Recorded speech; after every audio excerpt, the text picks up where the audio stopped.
Après le dessin du schéma avec ISIS, cliquez sur le bouton Netlist Transfer to Arrays.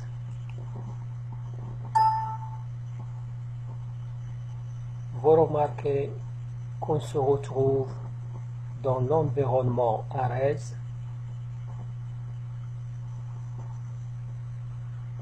et la première étape consiste à préciser le type du boîtier pour les composants.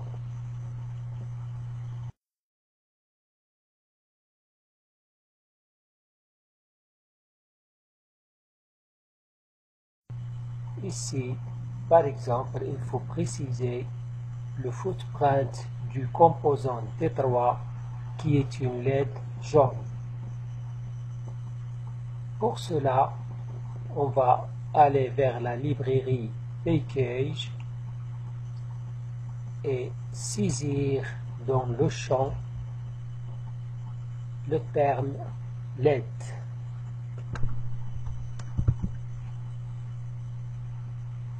OK. De même pour le composant RV1 qui est un potentiomètre linéaire, on l'a stocké dans la bibliothèque User Package sous le nom P1. Donc on va saisir P1.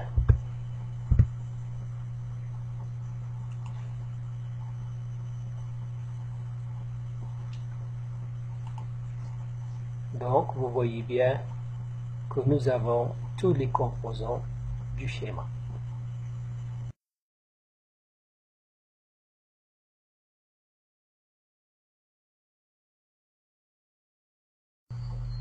L'étape suivante consiste à dessiner les contours de la plaquette. Pour cela, cliquez sur le bouton 2D, sélectionnez Board Edge et commencez le tracé à partir de 00.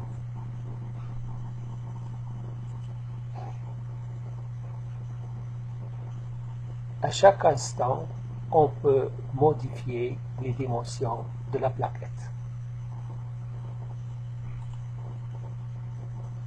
On peut centrer notre espace de travail.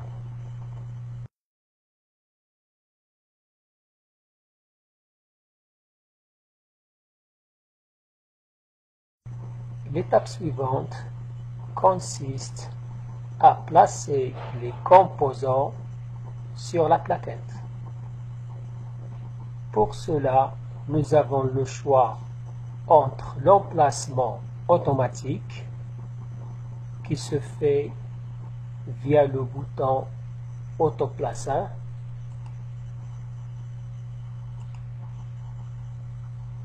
donc Arrays nous donne cette proposition qu'il faut réarranger par la suite pour avoir un ensemble compact, ou bien on peut opter pour l'emplacement manuel composant par composant. Et on commence par l'emplacement de U1 qui est le circuit intégré.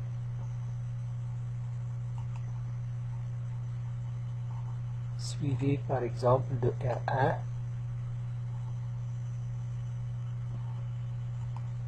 R2,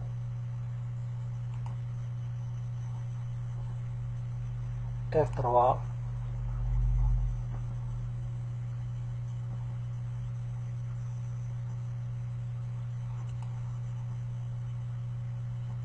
R4,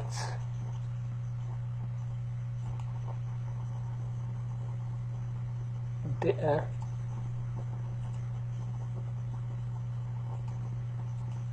T2.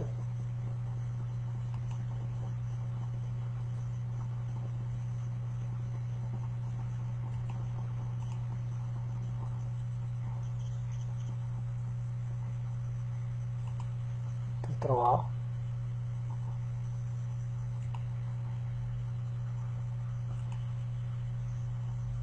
Le connecteur de l'alimentation.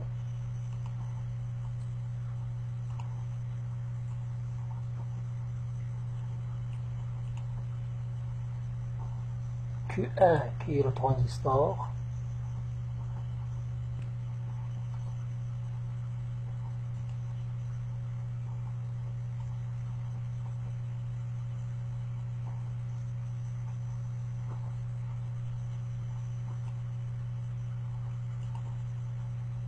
R5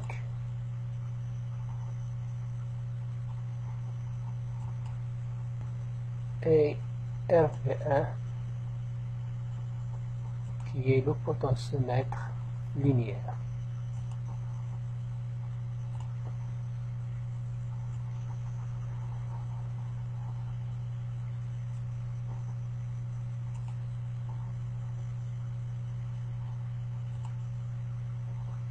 Il reste le dernier composant qui est le condensateur C1.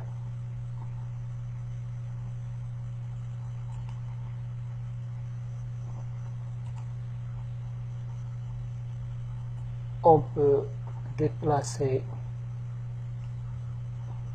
l'ensemble du bloc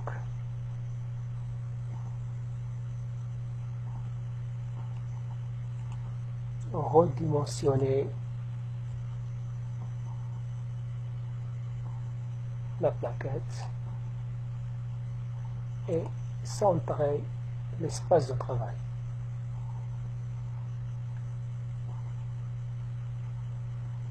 À ce stade, on peut déjà penser à sauvegarder notre travail. Pour cela, clique sur File, Save Layout As et on va garder le nom à stable. Enregistrer.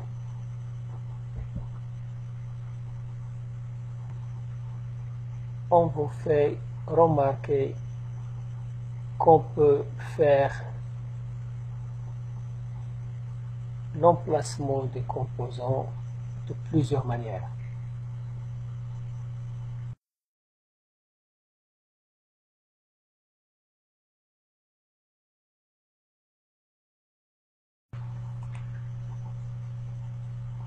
Après l'emplacement des composants et avant le routage, je vous conseille de remplacer les pastilles rondes du circuit intégré par des pastilles rectangulaires.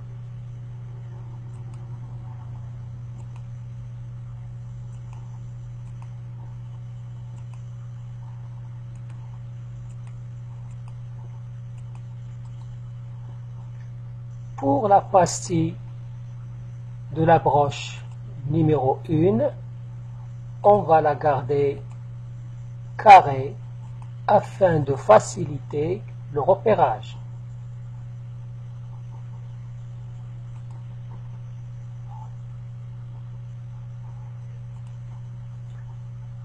Toujours pour des raisons pratiques, on va travailler avec des pastilles légèrement plus grandes.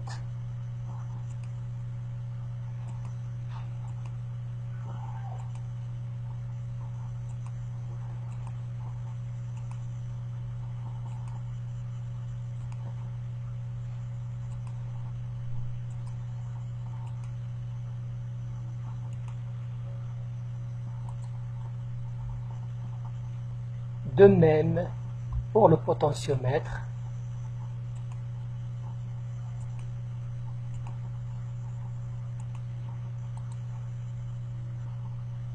On sauvegarde notre travail.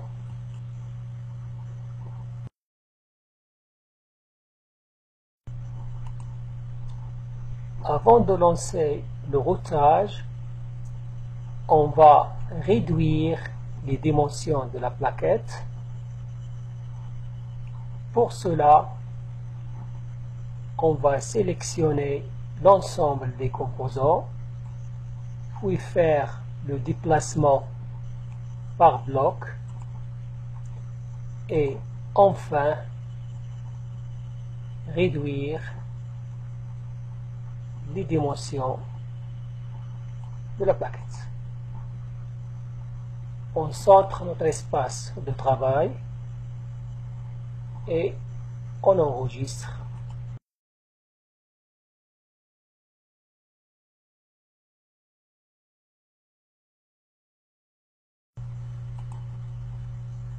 Pour démarrer le routage automatique, cliquez sur le bouton Autorouteur, puis sur Edit Strategies,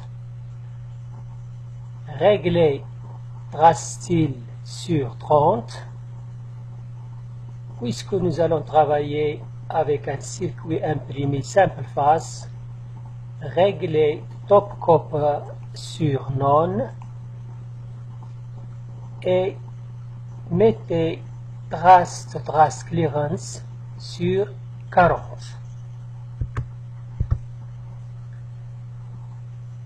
Reprenez le même réglage, mais cette fois-ci pour signal. Trace Style sur 30, Top Copper sur None et Trace Clearance sur 40.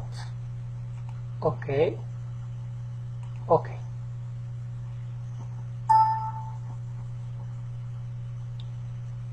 Vous remarquez que Arez a envoyé un message signalant que le routage est incomplet.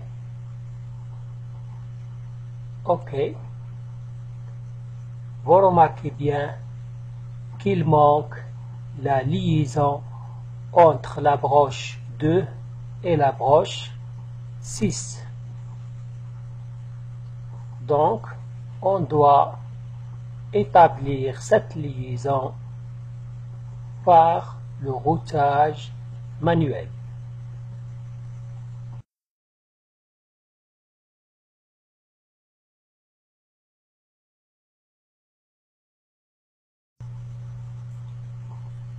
Vous remarquez la présence de la chevelure entre les broches 2 et 6. Donc, on va faire le routage manuel. Pour cela, on va créer de l'espace.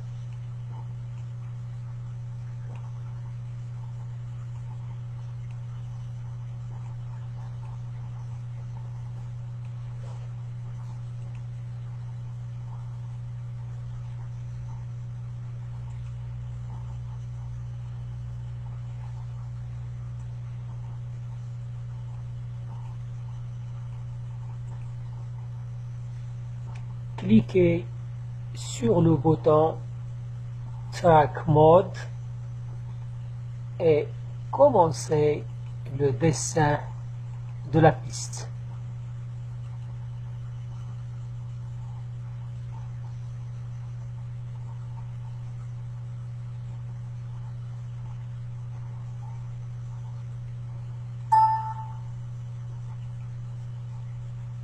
Vous remarquez la disparition de la chevelure qui était entre les broches 2 et 6. Pour corriger l'indication de l'erreur, on va revenir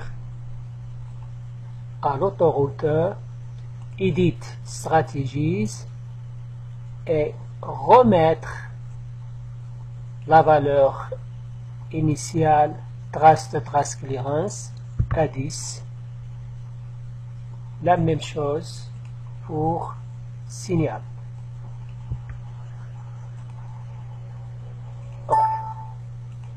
Donc vous voyez bien, l'erreur n'est plus signalée.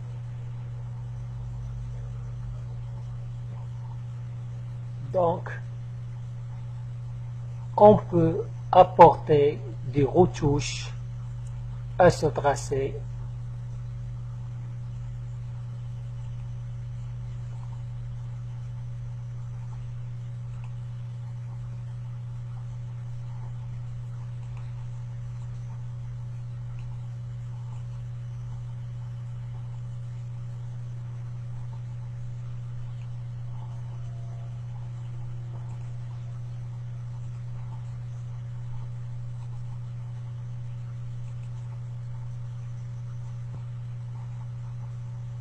Et on sauvegarde notre travail.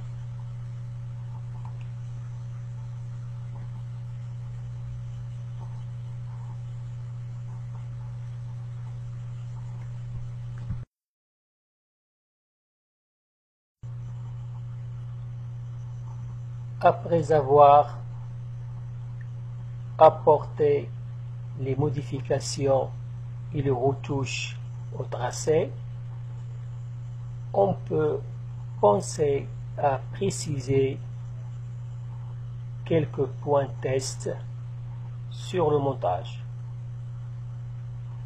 Pour cela, cliquez sur l'éditeur et précisez la borne plus de l'alimentation qui est plus VCC. De même pour la borne GNT,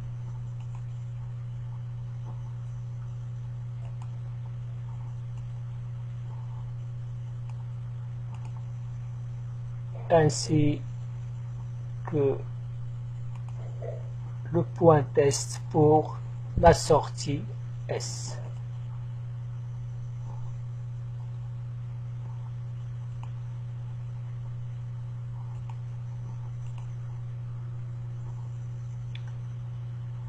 Nous pouvons également rajouter le nom de l'application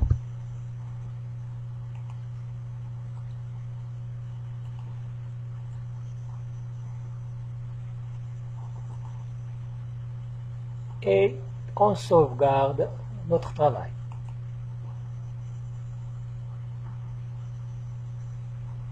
À chaque instant, on peut visualiser les différents calques. Pour cela, cliquez sur le bouton Edit Layer, None. On va visualiser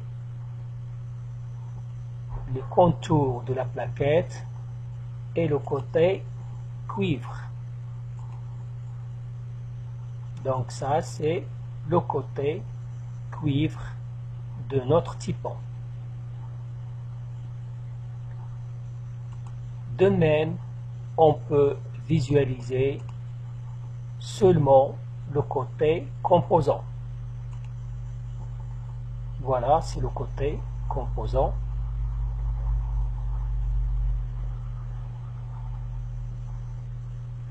Ou bien visualiser l'ensemble qu'on va mettre sur All. C'est le côté cuivre et le côté composant.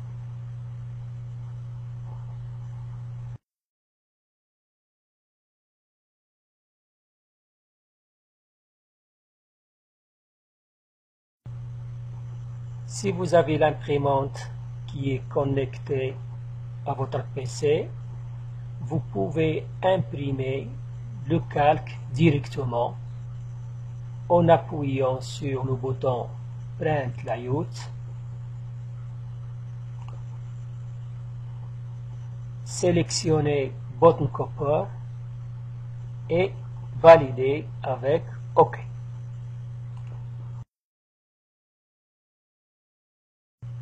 Pour avoir une idée sur la forme que va prendre notre travail, cliquez sur Output 3D et vous avez une idée sur l'implantation des composants.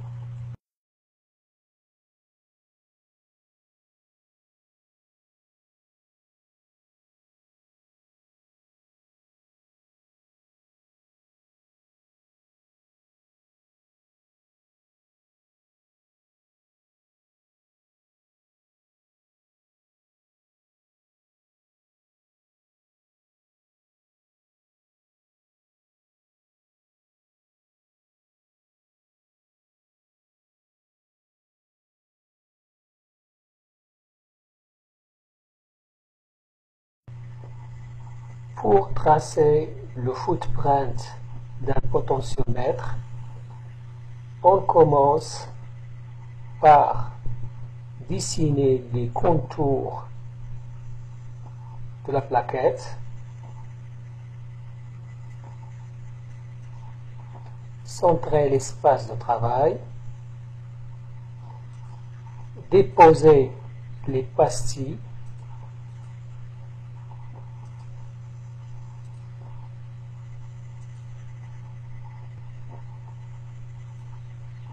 tracer le corps du potentiomètre,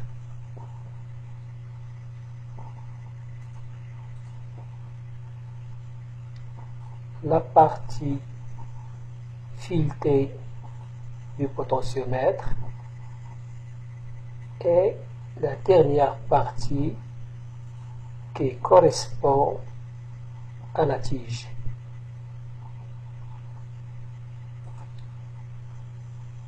Par la suite, on sélectionne notre dessin, bouton droit et sélectionnez Make Package. Name, on va le nommer P3. La catégorie composant discret, le type Truth On et le répertoire, on va le mettre avec les résistors. Tout ceci, on va le retrouver dans la librairie User Package. OK.